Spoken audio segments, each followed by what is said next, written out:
सूर्यास्त होने में केवल कुछ ही क्षण शेष है और न जाने मेरी सखियां कहाँ रह गई।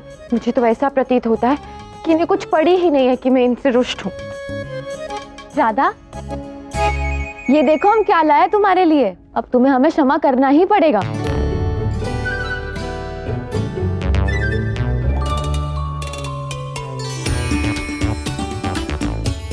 किंतु मुझे तो इसमें कोई रुचि नहीं है, कोई विशेषता ही नहीं है इन सब वस्तुओं में। और वैसे भी मैं स्वयं भी तो जाकर हाट से ला सकती थी ना ये सब।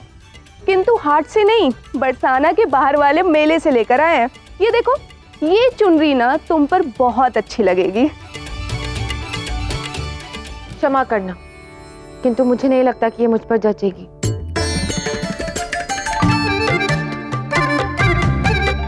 सूर्यास्त तो होने को है, किंतु राधा को कुछ अच्छा नहीं लगा। वो वीणा वादक कहाँ रह गया?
कैसी हो तुम सखी?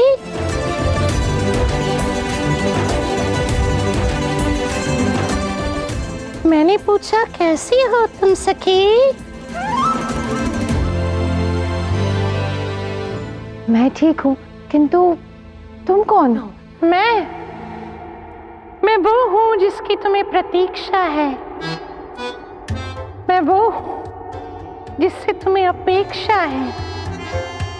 लो पुरुषों में स्वर्ण मैं हूँ, सूखे पुष्पों में हरित वर्ण मैं हूँ।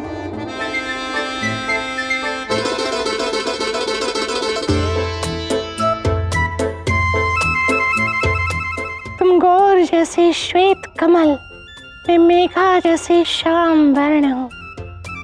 मैं मेघा जैसे श्याम वर्ण हूँ।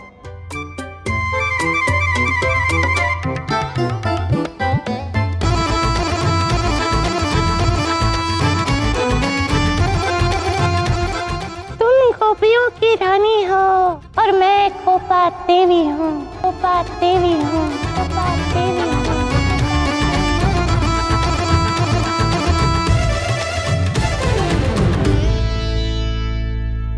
देखा गौरी, अंततः मेरे आराध्य ने एक मध्य मार्ग ढूंढ ही लिया, जिससे देवी राधा का अर्धचंद्र की रात्रि को मिलने का वचन भी ना टूटे और उनकी पुकार भी अनसुनी ना हो। किंतु महादेव, इस समय राधा केवल सखी नहीं, राधा रानी है, तो उनको तो ये अवश्य ज्ञात होगा कि गोपा देवी कोई और नहीं, स्वयं उनके कृष्ण है। इतनी दृढ़ता से कुछ भी मत कहो गौरी, स्मरण है ना, ये श्री कृष्ण की लीला है और उनकी इच्छा के बिना उन्हें कोई भी पहचान नहीं पाएगा, और ना ही भ्राता बलराम को, फिर चाहे वो स्वयं राधा रानी ही क्यों ना हो। किंतु गोपा देवी, तुम यहाँ कैसे?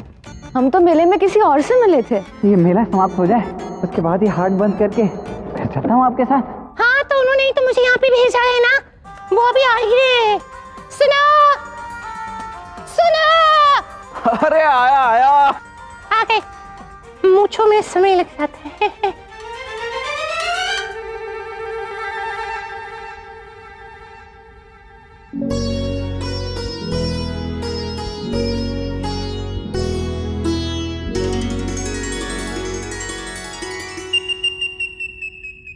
प्रणाम।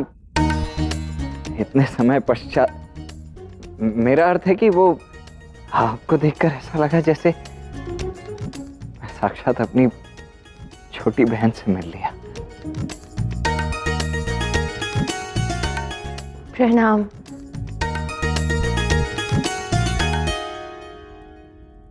कैसे हैं आप सभी? बहुत अच्छा घर है। हाँ हमसे अच्छा नहीं है। वैसे कान्हा, मैं पकड़ा तो नहीं जाऊंगा? कदापि नहीं, मैं हूं ना, सब संभालूंगा। हाँ, तुम पर तो संदेह किया ही नहीं जा सकता। वैसे भी नृत्य, श्रृंगार और सौंदर्य में तुमसे अधिक गुणवान और कौन हो सकता है। निश्चिंत हूं मैं। वैसे आपने मेरा परिचय तो पूछ लिया, मैंने बता भी दिया। अपना परिचय भी दे दीजिए ना। आपका नाम क्या है सखी? राधा, राधा, राधा, राधा।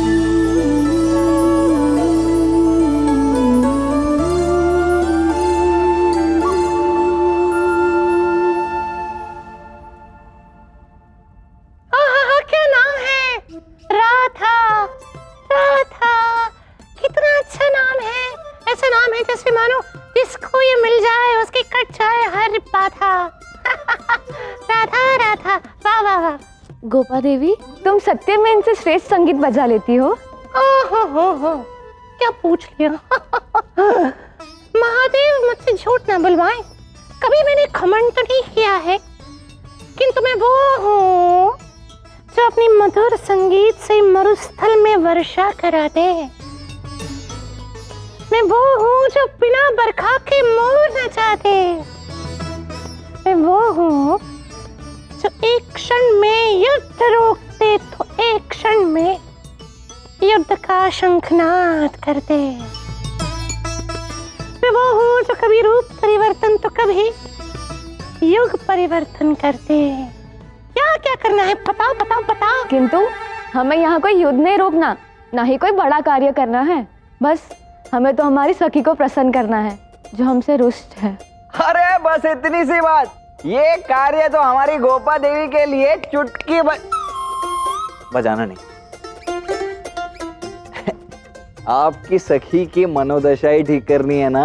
अरे ये तो अब भी करके दिखाएगी। मैं कार्य कर सकती हूँ, किंतु मैं कार्य करूंगी नहीं।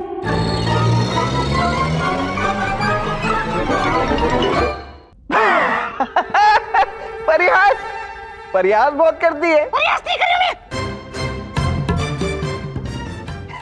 किंतु हम यही कार्य तो करने आए हैं ना। नहीं, ये कार्य करने आए यहाँ पे, ये कार्य करने आए। मुझे इतनी दूर से यहाँ पे बुलाया क्यों? क्योंकि ये रुष्ट है, ये मनाना है। इतनी विशेष वीणा लेकर आई हूँ मैं क्यों? क्योंकि ये रुष्ट है। ये मेरी प्रतिभा का घोर अपमान है और मैं यहाँ पे कदापि एक क्षण भी नहीं रुकने वाली हूँ। अरे गोपा सुनो तो। गोपा देवी रुको तो। कौन कर क्या रहे हो तुम? लोग सुन लेंगे। क्या कर रहे हो तुम? इतनी कठिनाई से तो सबको मनाया था, उसके पश्चात देखो राधा पहले से क्रोधित है। उसकी क्रोध की अग्नि में और घी क्यों डाल रहे हो तुम? देखो हम इतना वेश बदल कर सब कुछ करके यहाँ क्यों आए? ताकि राधा और दुखी हो जाए। क्यों? देखिए, कृष्ण को ये कभी ना बताइए राधा को कैसे मनाना है। कृष्ण भली भांति जानते हैं। जन्मों जन्मांतर से मैं राधा को मनाते आया हूँ। मुझे ज्ञात है उसे कैसे बनाना है। अभी आप देखिए, राधा स्वयं चलकर मेरे पास आएगी। अच्छा, वो कैसे? किसी की एक बात नहीं सुननी है। मैंने तुम सबको सूर्यास्त तक का समय दिया था और सूर्यास्त होने को ही है। अब मैं तुम सबसे कभी बात नहीं करूंगी।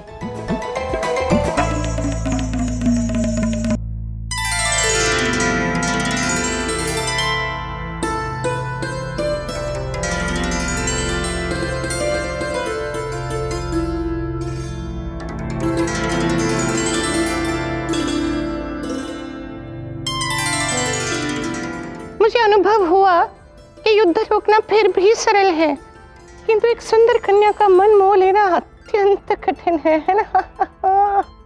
आशा है कि मेरा ये संगीत तुम्हारा हृदय परिवर्तन कर देगा।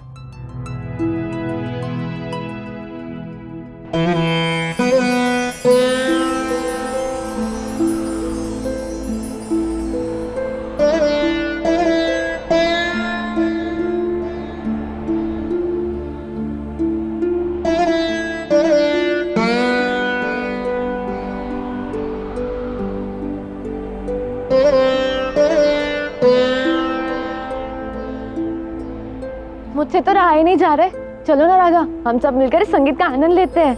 तुम सब जाओ।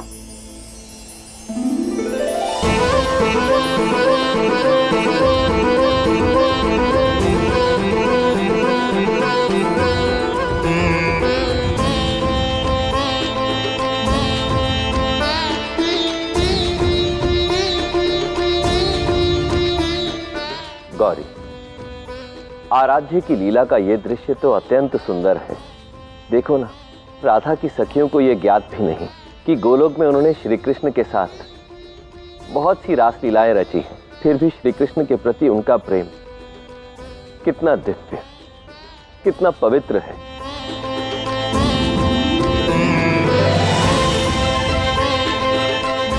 वो ये नहीं जानती कि गोपा देवी ही श्री कृष्ण है, पर फिर भी वो गोपा देवी के संगीत पर स्वयं को नृत्य करने से रोक नहीं पा रही। सत्य कहा आपने महादेव। राधा और कृष्ण की प्रत्येक लीला में प्रेम भक्ति का नया रस दिख रहा है। और अब तो केवल सखियों के ही नहीं, राधा के भी पैर थिरकने लगे हैं गोपा देवी के संगीत पर।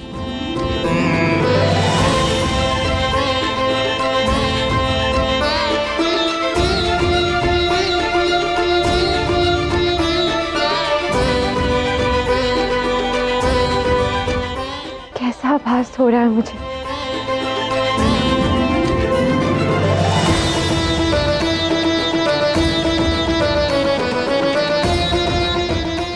जब जब तुम रूठोगी तब तब मैं तुम्हें मनाने आऊँगा। अब ये वीणा का संगीत तभी रुकेगा जब मेरी राधे का मन पुनः प्रसन्न होगा।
राधा,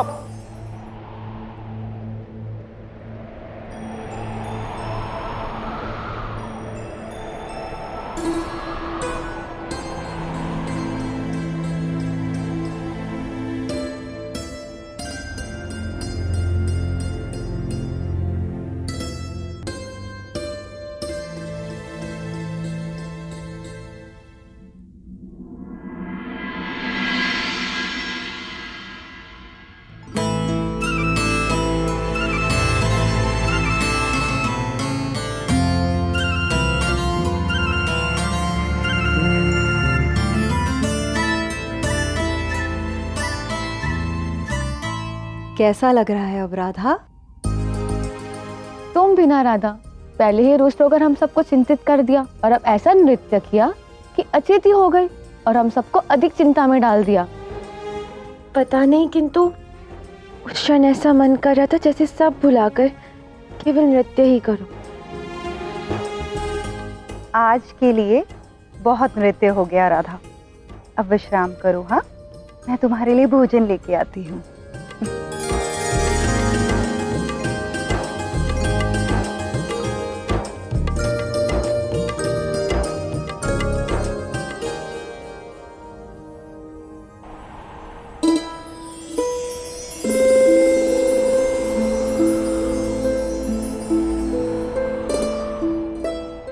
पता नहीं क्यों, किंतु आज एक क्षण के लिए मुझे ऐसा प्रतीत हुआ जैसे मेरे नृत्य में तुम थे कृष्ण, मेरे साथ थे, मेरे पास थे।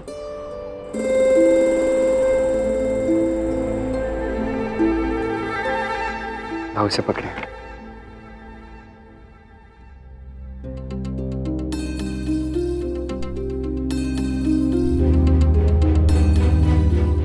ठीक तो है ना राधा? प्रसन्नता से नृत्य करते हुए अचेत हो गई थी। अभी ठीक है, आप चिंता मत कीजिए।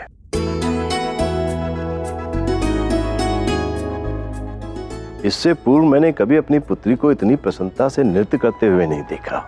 आपके संगीत में अवश्य कोई चमत्कार है। धन्यवाद मेरी पुत्री के मन के क्रोध को शांत करने के लिए।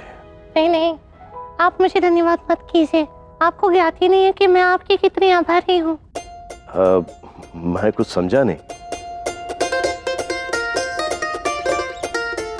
मेरा तात्पर्य यह है कि आपने इतनी सुख सुविधाएं हमें दी, हमें यहाँ रहने का स्थान दिया, इसके लिए आपका बहुत बहुत धन्यवाद।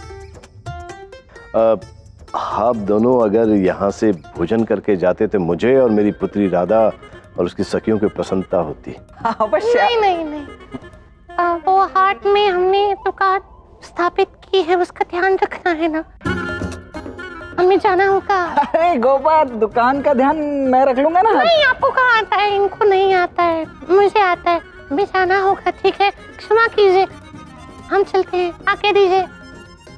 इस घर के द्वार सदैव तुम्हारे लिए खुले रहेंगे। आशा करता हूँ पुनः भेंट होगी। अवश्य होगी।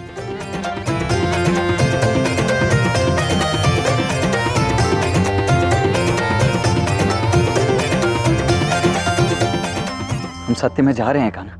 इतनी दूर हम राधा से मिलने ही तो आए थे, उससे ठीक से मिले बिना ही जा रहे। उसके पीछे एक कारण है। तो हमारी प्रेम भक्ति की शक्ति है। विस्तार से आपको बाद में समझाता हूँ। अभी के लिए बस इतना जान लीजिए कि जिस कार्य के लिए मैं यहाँ आया था वो पूर्ण हो चुका है। राधा ने मुझे पुकार लगाई, उस पुकार का उत्तर मैंने दे दिया है। अब जाना ही उचित होगा। मेरी बस इतनी इच्छा थी कान्हा कि तुम और राधा एक बार अच्छे से मिल लो। मेरी भी यही इच्छा है। चलिए। सुनिए,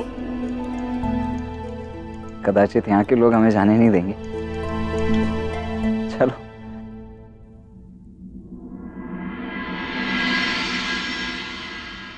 आर्य, राधा को चेत आ गया है। अच्छा, जाइए, अपनी लाडली से मिल लीजिए।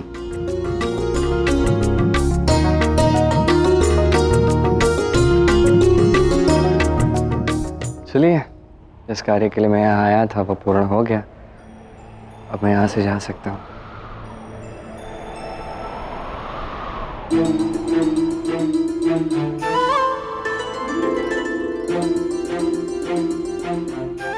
राधा,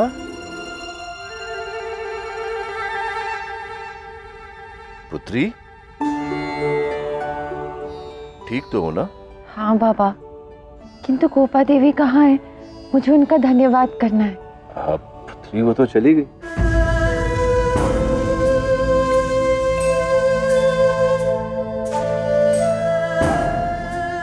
क्या?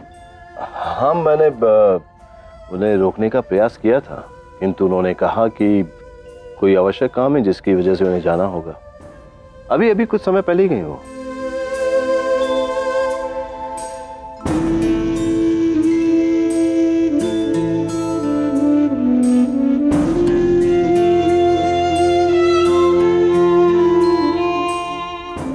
पता नहीं कब यहाँ आना होगा, या तो अर्ध चंद्रमा की रात्रि पर, या जब तुम मुझे पुकारोगे। चलिए दो। रुको।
क्या हुआ सखी, तुम्हारे नेत्र में अश्रु?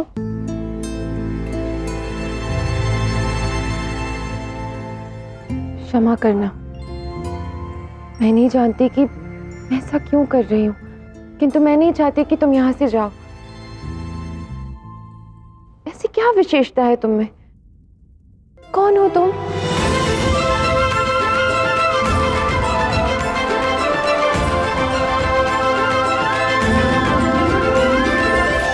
मैं नहीं चाहती कि तुम यहाँ से जाओ।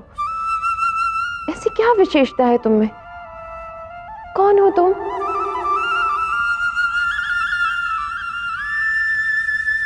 मैं तो अब तक केवल गोपा देवी थी, अभी तुम्हारी सखी भी हूँ। रही बात यहाँ रुकने की, तो बात ऐसी है कि राधा, मैं चाहती हूँ कि आप मुझे वीणा बजाना सिखाओ।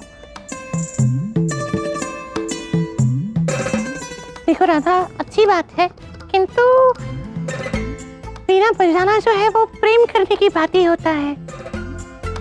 उसे समझने में, सीखने में समय लगता है। ऐसा नहीं कि एक पहर में या एक दिन में हम सीख गए।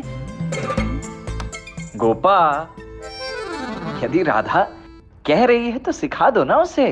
सिखा दो ना, रुक जाओ ना गोपा देवी, मान जाओ ना। बहुत मनमानी की है ना तुमने, इस बार तुम्हें मेरी प्रत्येक बात माननी होगी। ठीक है, अब ऐसे तुम मनाओगी तो सुनना ही पड़ेगा ना। धन्यवाद। तो कब से आरंभ कर रहे हैं हम प्रयास? कल प्रातः बाग में। आओगी ना? वचन?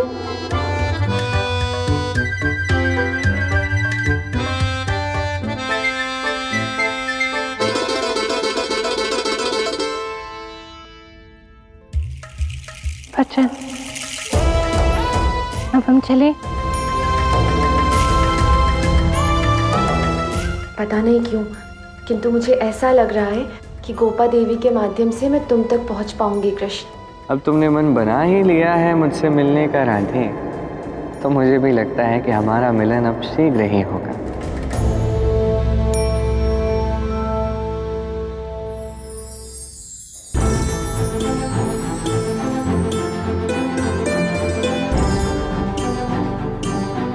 कान्हा, मैं क्या कहता हूँ, रात्रि बहुत अधिक हो गई है, आज रात्रि यहीं विश्राम कर लेते हैं। वैसे भी कल प्रातः तुम्हें राधा को वीणा सिखाने तो जाना ही है।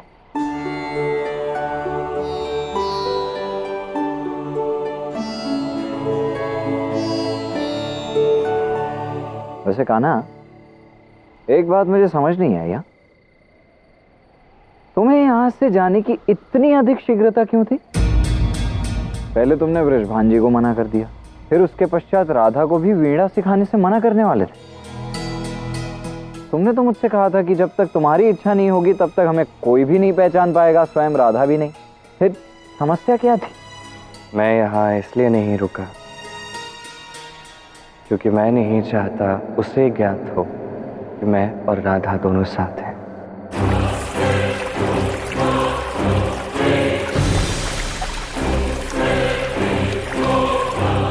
कौन? किसकी बात कर रहे हो तुम कान्हा? कई वर्षों पश्चात वो व्यक्ति पुनः हमारे जीवन में प्रवेश करने जा रहा है तब।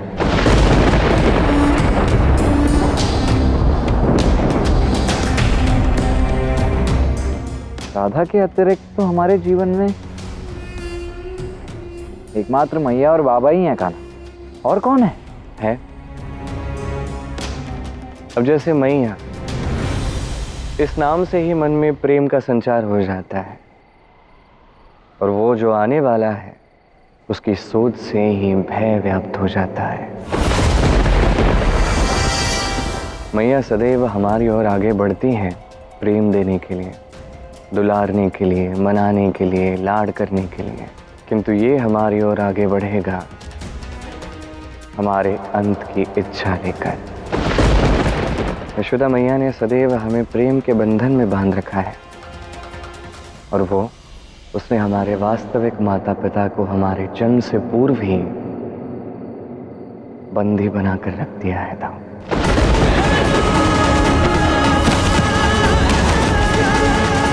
कारागृह में डाल दिया है।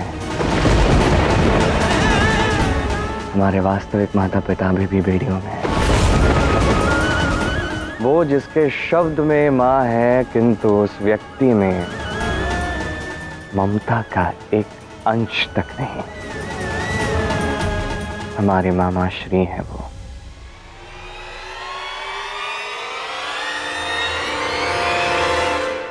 मामा श्री कंस, श्री कंस।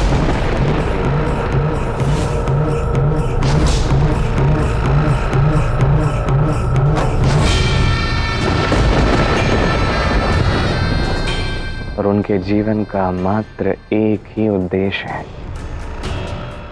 अपनी ही बहन देवकी के पुत्र का अंत करना, अर्थात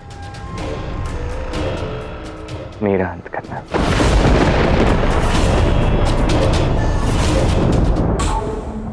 और यदि मैं यहाँ रह जाऊं तो उन्हें ज्ञात हो जाएगा कि मैं यहाँ हूं, और निश्चित रूप से कोई न कोई बाधा वो उत्पन्न करते हैं।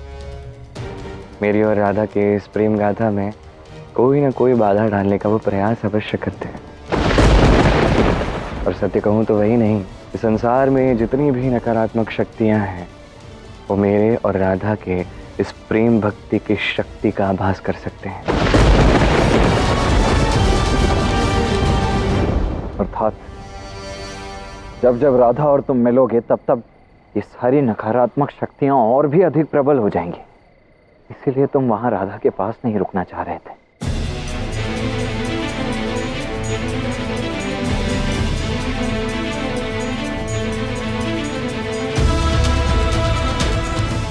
किंतु तुम्हारे चाहे बिना तो कुछ भी होता नहीं है ना कान्हा। फिर इसका अर्थ यह है कि तुम चाहते थे कि ऐसा हो। कुछ ऐसा ही समझ लीजिए। किंतु क्यों कान्हा? अभी तो तुम्हारी और राधा की पहली भेंट भी ठीक से नहीं हुई है, अभी से क्यों समस्या को बुलावा देना है? देखिए ना, किसी के कुछ करने ना करने से नियति को कोई अंतर नहीं पड़ता। नियति में जो लिखा है वो होकर रहता है, चाहे आज हो या फिर कभी। अब देखिए ना, मैं तो रुकना नहीं चाहता था, मैं जाना चाहता था, किंतु राधा ने आके मुझे गले लगा लिया, मुझे रोक लिया। हमारे उस आलिंगन से प्रेम भक्ति की जो ऊर्जा उत्पन्न हुई, उसके कारण उसी क्षण एक शक्ति जागृत हो गई थी, एक ऐसी शक्ति जो वर्षों से सुप्त थी। अब मेरी और राधा की इस प्रेम कहानी में बकासुर के आगमन का समय हो गया है।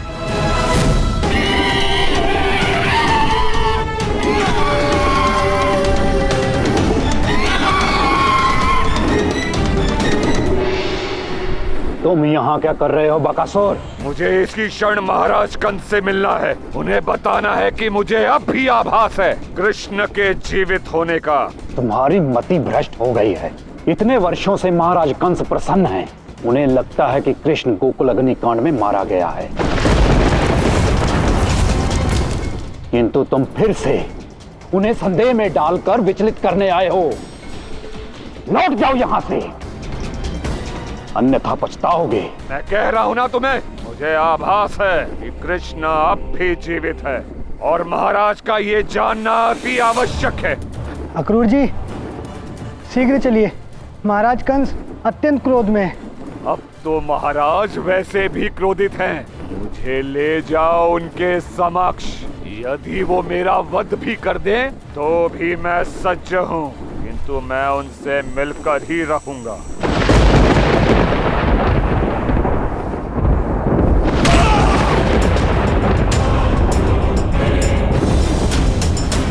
सबका अंत करूंगा मैं, सबका। महाराज की जय हो। किसने ये दुस्साहस किया महाराज को कुपित करने का? आप बस मुझे बताएं, मैं उसका सर धड़ से अलग करके आपके समक्ष प्रस्तुत करूंगा। कृष्ण, ला पाओगे उसका सर मेरे समक्ष। मैंने स्वप्न देखा था कि कृष्ण जीवित है और मैं पूरे विश्वास के साथ कह सकता हूं, ये केवल एक स्वप्न नहीं। बकासुर! तुम यहाँ क्या कर रहे हो?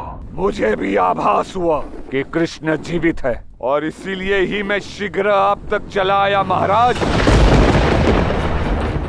महाराज आप चिंता मत करें, मैं गुप्तचरों को भेजकर इस तथ्य का पता लगाता हूं। रुको!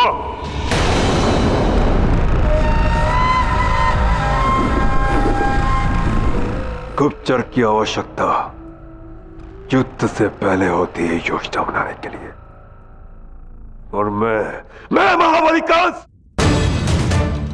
उस कृष्ण के वध करने का प्रण ले चुका हूं।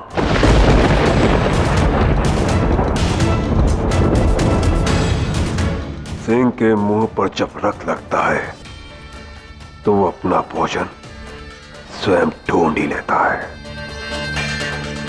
और मुझे पूर्ण विश्वास है वो कृष्ण जीवित है और यहीं कहीं है। मैं उस कृष्ण का वध अपने इन्हीं हाथों से करूंगा। आज करूंगा मैं उस कृष्ण का।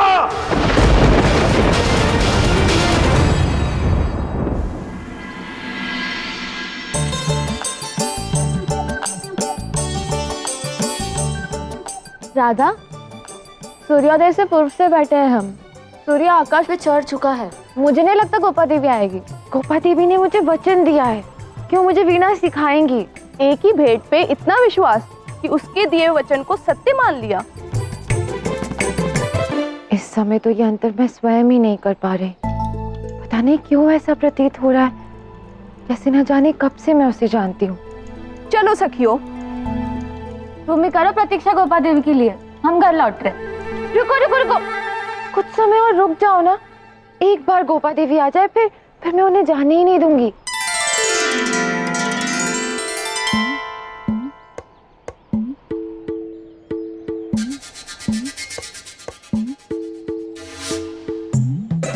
क्षमा करना, भोर से कई सारे कार्य थे, उसमें मैं व्यस्त थी। कोई बात नहीं, हम आरंभ करें गोपा देवी। हाँ करते हैं, किंतु अब मैं तुम्हारी सखी हूँ, गोपा देवी बुलाने की आवश्यकता नहीं है, बस गोपा कहो। आरंभ करें गोपा।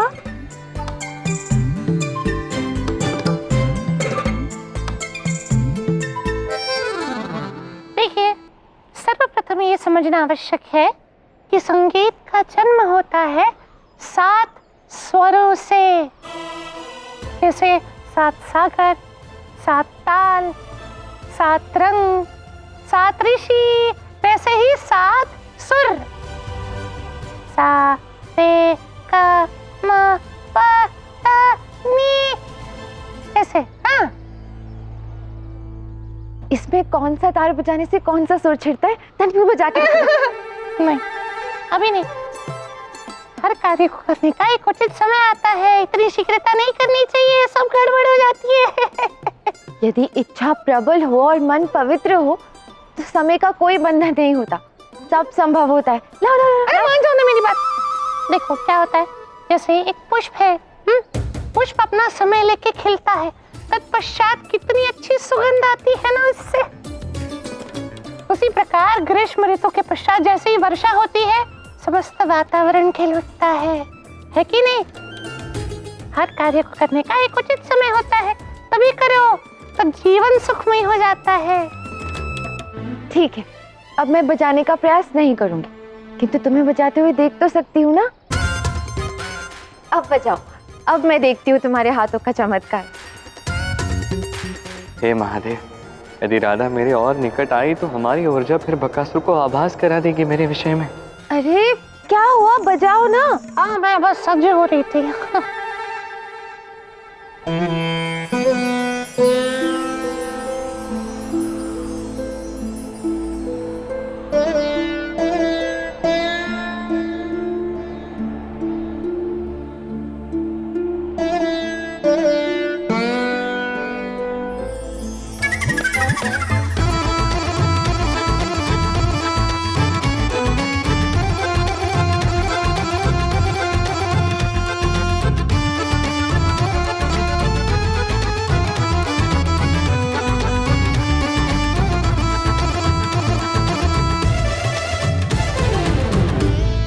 गोपा, कल तो इतना अच्छा बजा रही थी, आज क्या हुआ? और मुझे देखने भी नहीं दे रही हो कि कैसे बजा रही हो। अब मैं यही तुम्हारे पास बैठूंगी तो मुझे अच्छे से सिखाओगी। हो गया, आज के लिए हो गया। आज के लिए शिक्षा दी थी, चलो मैं चलती हूँ। ये शिक्षा आरंभ होते ही समाप्त हो गई। कोई शिक्षा समाप्त नहीं हुई है। तुम मुझे अभी इस क्षण वीणा बजाना सिखाओगी? नहीं, देखो अभी ऐसे थोड़ी एक ही दिवस में सब कुछ सीख जाते हैं, कल सीख लो ना। अभी सीखेंगे।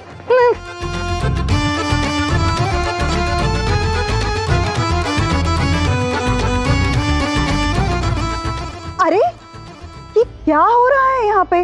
देखो ना माँ, गोपा ने मुझे वचन दिया था कि वो मुझे वीणा बजाना सिखाएगी, किंतु देखो अभी सिखा ही नहीं रही है। मैं तो अपना वचन निभा रही हूँ, मैं सिखाऊंगी, किंतु आज नहीं ना कल। तुम अपना वचन भूल रही हो। अरे आप इसे समझाइए ना, ये हट कर रही है तब से। मुझे हाथ भी नहीं लगाने दे रही है वीणा को। नहीं नहीं, तुम अपनी वीणा उचित समय पे सिखाऊंगी ना, तुम्हें बजाने के लिए अभी कहा। बस एक क्षण मौन हो जाओ तुम दोनों। क्या बालकों की भांति लड़ रही हो? अब कोई कुछ नहीं बोलेगा तुम दोनों में से। और हाँ, आज का अभ्यास यहीं समाप्त होता है। राधा, आज सोमवार है, हमें 16 सोमवार के व्रत की पूजा करने मंदिर भी जाना है। चलो अब। और तुम सब, तुम भी चलो।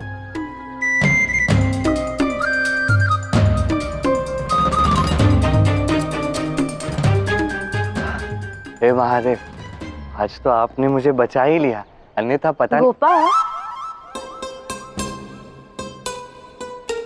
मुझे लगता है कि तुम्हें भी हमारे साथ मंदिर चलकर पूजा करनी चाहिए। नहीं, क्यों? मुझे नहीं लगता। मैं तो माता सरस्वती की उपासक हूँ, मैं नहीं आ सकती, आप जाइए ना। नहीं, तुम साथ चलोगी। बस कह दिया तो कह दिया। तुम्हें दिया हुआ वचन तो बहुत भारी पड़ रहा है मुझ पे राधे। कुछ कहा तुमने? नहीं, मैं कुछ कह सकती हूँ। चलो। पता नहीं और कौन सी विपदा आने वाली है। इस गांव में तो कृष्ण कहीं नहीं दिख रहा, किंतु वो यही कहीं है। बकासुर तुम्हें खोज के ही रहेगा कृष्ण।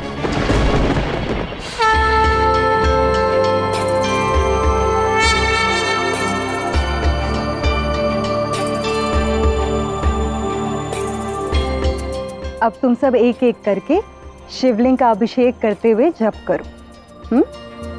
राधा,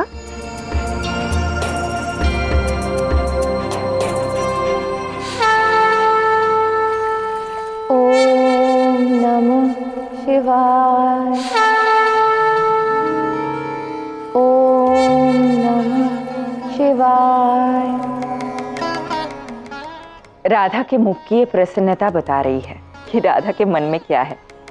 और कीर्तिदा को तो ये ज्ञात ही नहीं कि जिसे पाने के लिए राधा 16 सोमवार व्रत पूजन करने वाली है, वो तो इस समय राधा के साथ ही है।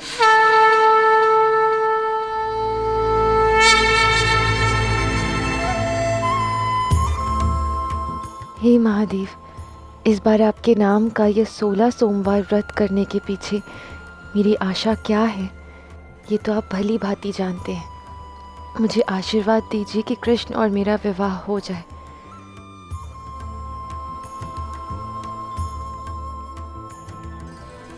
मुझे ज्ञात है कि उस दिवस कृष्ण वहाँ था पर्वत के निकट, किंतु अब मैं उसे तभी पुकारूंगी जब मेरा मन होगा।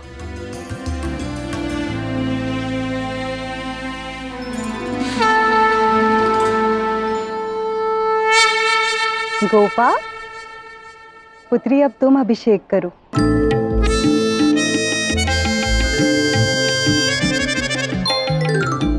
नहीं नहीं नहीं, मेरी आयु ही कितनी है, और वैसे भी ये विवाह और ये सब बातों के विषय में सोच के ही मेरा मन विचलित हो जाता है। आप ही कीजिए, मैं नहीं करूंगी। फिर तो तुम्हें ये पूजा अवश्य करनी चाहिए, क्योंकि महादेव तुम्हारी मन का सारा भय समाप्त कर देंगे। एक अच्छी कन्या को एक अच्छा वर तो मिलना ही चाहिए ना। चलो चलो लो।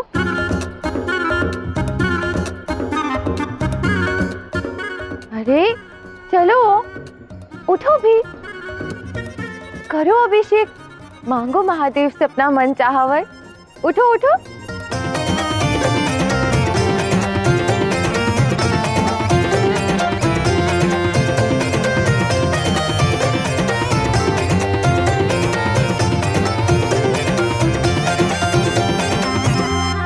ये आप क्या कर रहे हैं आराध्य? आप तो मुझे भी इस उलझन में फंसा देंगे। उलझन में तो आप मुझे डाल रहे हैं महादेव। आप कुछ न कुछ बाधा प्रकट करके मुझे यहाँ आने से रोक सकते थे ना। ये आप कैसी बात कर रहे हैं आराध्य? मैं स्वयं ही अपने भक्तों के मार्ग में बाधा कैसे डाल सकता हूँ, विशेषकर देवी राधा के मार्ग में। गोपा देवी अभिषेक क्यों नहीं कर रही है? मुझे तो लगता है कि इसको अभी भी कोई संकोच है।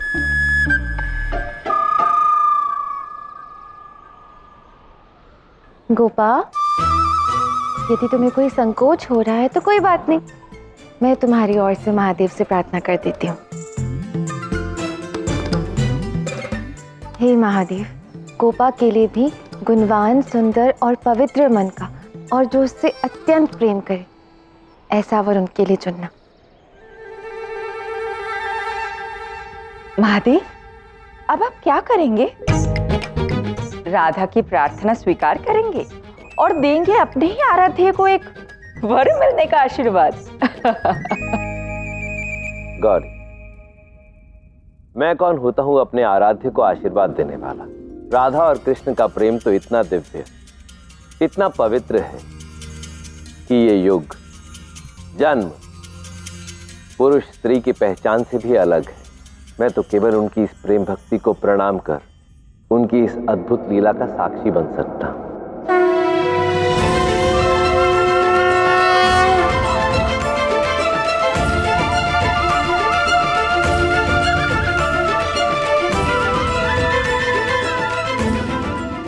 राधा और कृष्ण जन्म जन्मांतर के साथी हैं और सदा रहेंगे।